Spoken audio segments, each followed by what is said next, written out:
भगवान विष्णु ने अपने चक्र सुदर्शन चक्र से काटकर यत्र तत्र फेंका और उसमें जहाँ जहाँ सती जी के मुख्य मुख्य अंग गिरे उनमें एक एक मुख्य पीठ तैयार हुई। शंकर जी ने भी वहाँ निवास किया और भगवती ने पूर्ण रूप से वहाँ निवास किया। दोस्तों, वृंदावन की इस यात्रा में मैं लगातार संतों के, ऋषि मुनियों के, त्यागी तपस्वी संतों के दर्शन करा रहा हूँ। आज संतों की श्रृंखला में एक ऐसे स्थान पर लेकर आया हूँ जो शक्तिपीठ के रूप में है। देश भर में 51 शक्तिपीठ हैं। उस 51 शक्तिपीठों में ये प्रमुख स्थान है। तो पहले आप सबको दर्शन कराऊंगा इस पवित्र स्थान का, पवित्र स्थल का। सुबह के 4, साढ़े 4 बज चुके हैं और उस समय शक्तिपीठ का अगर आप दर्शन करते हैं तो आप सबका जीवन धन्य हो जाएगा, पुण्य मिलेगा, आशीर्वाद मिलेगा, लाभ मिलेगा। यहाँ जो स्थान, जिस स्थान को मैं दिखा रहा हूँ, ये श्री उमा शक्तिपीठ के रूप में जाना जाता है। और ऐसा बताया जाता है, पौराणिक कथाओं में ऐसा वर्णन है कि माता सती के केस यहाँ पर गिरे थे। तो ये हम सब के लिए बहुत ऐसा दर्शनीय स्थल है, ऐसा पुण्य स्थल है कि यहाँ पर दर्शन हम सबको जरूर करना चाहिए कि माता सती के केस इस स्थान पर गिरे और ये स्थान जो है एक शक्तिपीठ के रूप में प्रसिद्ध हो गया। तो यहाँ के महाराज जी के भी दर्शन कराऊंगा, उनसे बात कराऊंगा कि कब और कैसे ऐसी मान्यता इसकी रही और दूसरा ब्रह्म मुहूर्त में हमें जगने के क्या क्या लाभ है। तो दोस्तों, पहले शक्तिपीठ की महिमा के बारे में जानते हैं क्योंकि ये सबसे पुण्य का काम है और परिक्रमा मार्ग से हम लोग लगातार निकलते जाते हैं। शक्तिपीठ तो देखते हैं लेकिन इसकी महिमा के बारे में नहीं हमें पता है। तो महाराज जी के दर्शन करा के, महाराज जी बहुत बहुत प्रणाम।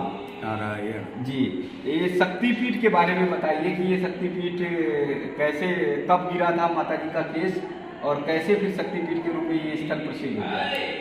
सृष्टि के आदि में जिस समय केवल ऋषियों की और प्रजापतियों की सृष्टि थी, उस समय ब्रह्मा के जो ज्येष्ठ पुत्र हैं दक्ष, और उन दक्ष के प्रजापति नियुक्त होने के उपरांत उनकी पुत्री उत्पन्न हुई थी सती जी, जिनके लिए बहुत साधन करने के उपरांत उन्होंने प्राप्त किया। वो सती जी का विवाह हुआ भगवान शिव से और विवाह होने के उपरांत दक्ष का और भगवान शिव का मनोमालिन्य हो गया कुछ बातों को लेकर। तब दक्ष ने प्रजापति होने के नाते एक यज्ञ किया। उस यज्ञ में ब्रह्मा और विष्णु को तो बुलाया लेकिन शंकर जी का अपमान कर दिया, उन्हें नहीं बुलाया और शंकर जी के कारण सती जी को भी नहीं बुलाया। इसके उपरांत तो जब सती जी को पता लगा, सती जी आई तो शंकर जी का अपमान देखकर सती जी ने अपने प्राणों का उत्सर्ग कर दिया। प्राणों का योगाग्नि में उत्सर्ग कर देने पर शंकर जी को पता लगा, गढ़ आए, दक्ष के यज्ञ का विध्वंस किया गया और सती जी को लोक लीला, मानव लीला जैसी करते हुए शंकर जी अपने कंधा पे रखकर यत्र तत्र घूमे। उस समय सृष्टि का कार्य रुक गया कि उस सृष्टि के सर्वश्रेष्ठ और परम परात्पर देवता है भगवान शिव।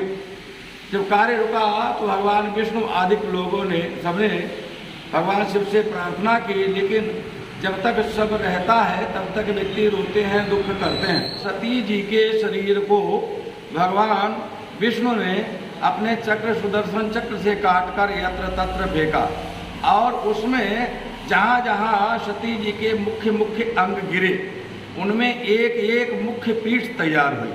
शंकर जी ने भी वहाँ निवास किया और भगवती ने पूर्ण रूप से वहाँ निवास किया। 51 मुख्य अंग गिरे, वहाँ पर 51 पीठें हमारे भारतवर्ष में, प्राचीन भारत में, आज विभाजित भारत है, प्राचीन भारत में इसमें लंका भी था, जिसमें बांग्लादेश भी, पाकिस्तान भी, भूटान भी है, नेपाल भी है। उसमें हमारा जो पुराना भारत है, सब में पीठें बनी जहाँ जहाँ अंग गिरे। और वही उसी के अंतर्गत वृंदावन में मनुष्य शरीर का सर्वश्रेष्ठ भाग होता है सिर, और सिर की भी रक्षा करने के लिए होते हैं केस। भगवती सती के केस यहाँ पर गिरे, जहाँ पर केस गिरे वो यमुना पुलिन पर गिरे, उसका नाम हुआ उमापी। यहाँ पर भगवान शंकर जी ने निवास किया, उनका नाम हुआ महाकामेश भूतेश भगवान। और बड़े बड़े ऋषि मुनियों ने यहाँ पर तपस्या की। आज भी दूर दूर के लोग यहाँ आते हैं साधन करने के लिए, अनुष्ठान करने के लिए। यहाँ पर दिन में कभी आएंगे। विश्व का प्रसिद्ध श्री यंत्र विद्यमान है।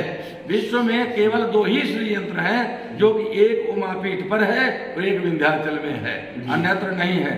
कभी आप दिन में 7:30 बजे के लगभग आएंगे, 6:30 बजे यहाँ की प्रातः आरती होती है, और उसके उपरांत कभी भी आए 6:30 के बाद आपको दर्शन हो सकते हैं। मैं आपको दर्शन कराऊंगा, सभी के लिए आप दर्शन कराइए। भगवती राजराजेश्वरी के भी दर्शन कराइए, जो महालक्ष्मी राजराजेश्वरी त्रिपुर सुंदरी उमा है, उनके भी दर्शन होंगे आपको। तो ये तो उमापीठ की कथा है जी। तो यंत्र जो है वो कैसे यहाँ पर आया? ये आदिकाल में कब बना, किंवदंतियां हैं कि भगवान शंकराचार्य के द्वारा यंत्रों की प्रचार प्रसार किया गया था। आद्य शंकराचार्य के द्वारा या जो श्री विद्या कहते हैं, उसका प्रचार प्रसार किया गया और उसी के समय ये यंत्र हुए। कुछ लोगों का कहना है कि उससे पूर्व में पीठों की साधना में यंत्र होते थे। श्री यंत्र सर्वश्रेष्ठ यंत्र है, जिसकी साधना सारे देवताओं की साधना एक ही यंत्र पर हो जाती है, जिसके दर्शन मात्र से, जिसका पूजन करना, दर्शन करना, पूजन करते हुए देखना, यही महाफल वाला होता है, जिसका महाफल होता है।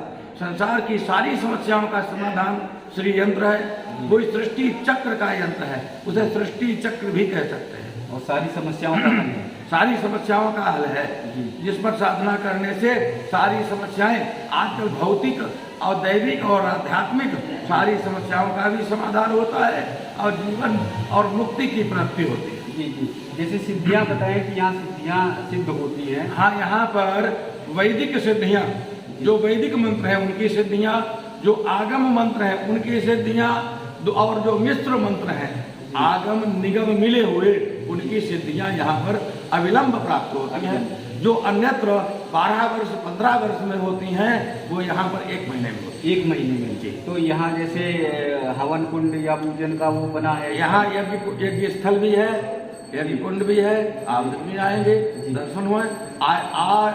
आए दिन यहाँ पर ब्राह्मण लोग बैठकर दूर दूर से आकर अनुष्ठान करते रहते हैं। यहाँ पर बहुत प्राचीन एक शंकर जी हैं, जिनके भी दर्शन आपको होंगे, उस समय से आएंगे। और भगवती राजराजेश्वरी जी विद्यमान यहाँ के उनके होंगे। यहाँ पर साधना करने वाले आते, सबकी कामनाएं सफल होती हैं, सिद्ध होती हैं, ये सिद्ध होती है। जैसे हमारे दर्शक, हमारे भक्त आए तो वो किस स्थान पर है, वो स्थान बता। ये मथुरा रेलवे स्टेशन से 12 किलोमीटर दूर वृंदावन है। वृंदावन के परिक्रमा मार्ग में पानी घाट पर दुर्गापुरम कॉलोनी, यहाँ पर उमापीठ स्थित है। और ये दिल्ली से आना है तो दिल्ली से वृंदावन आए, वृंदावन में पानी घाट परिक्रमा मार्ग दुर्गापुरम कॉलोनी पर उमापीठ स्थित है। जो यमुना वे से आते हैं, यमुना वे से जहाँ वृंदावन प्रवेश करते हैं, तो दाएं मुड़कर 1 किलोमीटर पर उमापीठ परिक्रमा मार्ग पर है। जी जी। उमापीठ नाम कैसे पड़ा महाराज जी?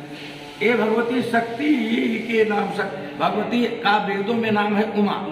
वेदों में उमा नाम है, और तपस्या की केंद्रभूत है उमा। तो वेदों में केवल उमा नाम से जाना जाता, तो उस समय उमा ही नाम से, क्योंकि केस गिरे थे, श्रेष्ठ भाग गिरा था, भगवती ने यहाँ निवास किया महालक्ष्मी रूप से, तो वो उमा ही कहलाई। जी जी। और अगर परिक्रमा मार्ग में ठाकुर जी की भक्ति के साथ उमा मैया यानी माता सती का आशीर्वाद मिल जाए तो वही सती है, वही श्री राधा है। राधा और सती उमा में अंतर नहीं है, नाम 2 है, रूप 2 है, लेकिन तत्व तो एक ही है। हाँ, मूल राधा का नाम ही उमा है जी। मूल राधा जी का नाम उमा है जी। तो ये पूरी तरह से शक्ति का पीठ है जी। ये शक्ति पीठ है।